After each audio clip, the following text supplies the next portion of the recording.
This is Obed Narcisse reporting from the Benedict News. For the next installment of the St. Benedict's Interdisciplinary Project, the art, music, and science teachers decided to address the effects of climate change. Climate Change Matters will take place on March 26 at 5:30 p.m. in the St. Benedict's cafeteria before moving into the Conlin Auditorium. Students from art, music, 3 different science classes, and the news production class are all preparing exhibits and performances showcasing their understanding of the impact of climate change in their lives.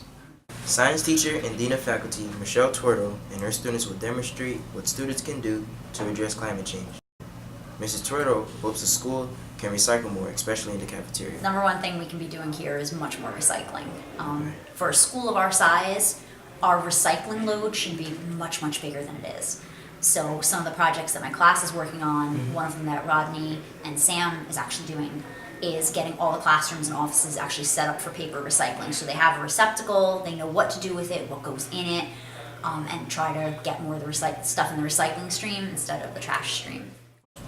UD1 Jose Estrella said this generation is the future of the environment and must take care of it. What I'm trying to do is basically stop using plastic bottles and try to use more reusable bottles, and to basically know when to always find ways to help the environment and to avoid using harmful things that won't help us in the long run. Our students have made children's books on endangered species, 6-foot mural paintings on the environmental implications of bottled water, and large once-in-a-life posters based on the Audubon Society report of 2014 on projected extinctions. Art teacher Pamela Y. Hunsinger wants this year of the interdisciplinary project to inform so that action can be taken next year. So in a way, we're looking at educating people and this ourselves first. So we're trying to rethink. Next year we're thinking of doing another year, but more action plans.